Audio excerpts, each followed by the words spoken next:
Aláròyé máa wí o.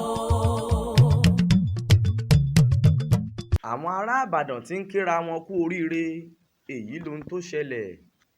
Sìnkìn nínú àwọn ọmọ Ìbàdàn ń dùn báyìí pẹ̀lú bí ìjọba àpapọ̀ orílẹ̀-èdè yìí ṣe pinnu láti sọ pápákọ̀ òfurufú tó wà ládùúgbò Alákíá ní ìlú Ìbàdàn di ńlá.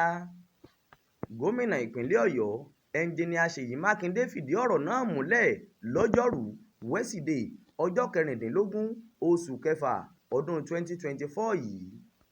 Mákindé kọ sórí ìkànnì ayélujára rẹ̀ pé ààrẹ ti fọwọ́ sí ìbéèrè mi pé kí pápákọ̀ òfurufú Ìbàdàn kúrò ní ti abẹ́lé kó di pápákọ̀ òfurufú àgbáyé. Ṣáájú nílé ìgbìmọ̀ àwọn aṣòfin àpapọ̀ nílùú Àbújá ti pàṣẹ fún àwọn aláṣẹ ẹ̀ka tó ń rí sí ìdàgbàsókè ẹ̀ka ìrìnrìn àjò ojú òfurufú àtàwọn tí iṣẹ́ wọn bá jọmọ́ ẹ̀ka náà láti tún pápákọ̀ Ìbàdàn ṣe ní òdiwọ̀n pápákọ̀ òfurufú àgbáyé. Sẹ́nétọ̀ Kọ́lá Balógun ló gbé àbá náà síwájú àwọn aṣòfin àpapọ̀ ilẹ̀ yìí nígbà tó jẹ́ ọ̀kan lára wọn gẹ́gẹ́ bí sẹ́nétọ̀ tó ń ṣojú ẹ̀ka ìdìbò gúúsù ìpínlẹ̀ Ọ̀yọ́ nílé ìgbìmọ̀ aṣòfin àgbà láàrin ọdún 2019 sí 2023. Gẹ́gẹ́ b'Aláròyé ṣe gbọ́, àwọn aṣòfin 37 ni wọ́n pawọ́pọ̀ ṣonígbọ̀wọ́ àbádòfin ọ̀hún kó tóó di ohun tí gbogbo ilé lù lóǹtẹ̀ tí wọ́n sì sọ dòfin.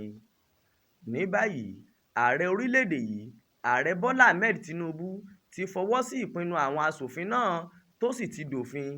Láìpẹ́ sásìkò yìí ni wọn yóò tún pápákọ̀ òfurufú Ìbàdàn ṣe pẹ̀lú ìpèsè àwọn ohun èlò ìgbàlódé tó máa ń wà láwọn pápákọ̀ òfurufú ńláńlá láwọn orílẹ̀-èdè àgbáyé gbogbo. Gẹ́gẹ́ bó ṣe sọ nígbà tó ń kéde ìròyìn náà, Gómìnà Mákindé sọ pé ìlú Ìbàdàn yóò di àrẹ́sẹ̀pa fáwọn arìnrìn-àjò afẹ́ nígbà tí pápákọ̀ òfurufú tó jẹ́ ti àgbáyé bá ti wà níbẹ̀. Pápákọ̀ òfurufú yìí yóò sì tún jẹ́ okùn tí yóò so àwọn èèyàn wa pẹ̀lú àwọn arìnrìn-àjò míì lórílẹ̀-èdè ayé pọ̀. Bí gómìnà ṣe kéde ìròyìn ayọ̀ yìí làwọn ará ìpínlẹ̀ Ọ̀yọ́ pàápàá àwọn ọmọ bíbí ìlú Ìbàdàn ti ń kí ara wọn kú oríire.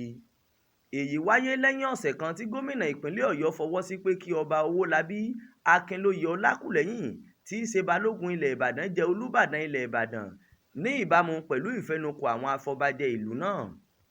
Ọláwálé Àjàó ló ṣàkójọpọ̀ ìròyìn fún iléeṣẹ́ tẹlifíṣàn Aláròyé online. Ismail Adéẹ̀yọ̀ ló kà á sétígbọ̀ọ́ yín.